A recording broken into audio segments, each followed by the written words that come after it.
Tiles are becoming the flooring option of choice for both commercial and domestic purposes, as they provide a hard-wearing, long-lasting and low-maintenance finish. For interior tiling and exterior tiling, we need to have a look at the products that we're going to use, as there's a difference in the product selection.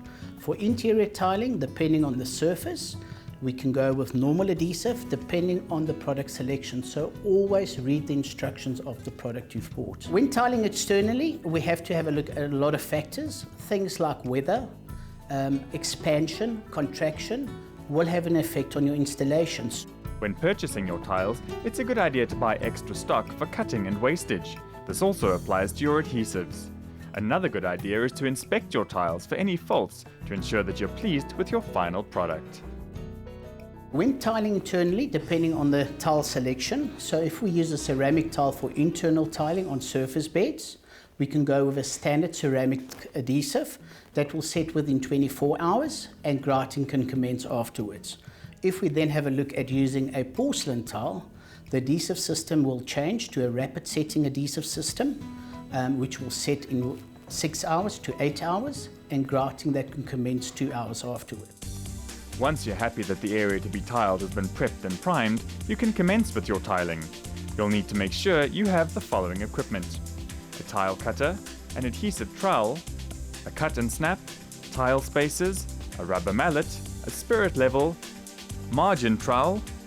You'll also need a bucket for mixing, a mechanical mixer, a rapid setting tile adhesive, 2 parts of latex additive bond, and of course, your tiles. In a bucket, add the bond liquid following the instructions on the packaging. This is usually 5 litres to a 20 kilogram bag. Always add the powder to the liquid. You'll need to then mix this for 3 to 5 minutes to a creamy, lump-free consistency. Let the mixture stand for 2 minutes before mixing a further 3 minutes. Apply the adhesive to the floor using a notch floor trowel. Then, as you lay the tiles, apply a slight twist action to ensure a good bond with the adhesive. You can also use a rubber mallet to knock the tile into the adhesive to ensure that the back of the tile is fully covered. Then place your spaces in between the tiles to ensure that you have an even gap throughout the installation. Lift the tiles every now and again to check for full coverage of the adhesive. It is good practice to install perimeter joints when tiling and to install movement joints.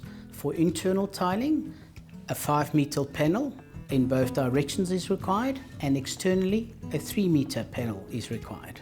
This will allow for movement to take place, expansion and contraction.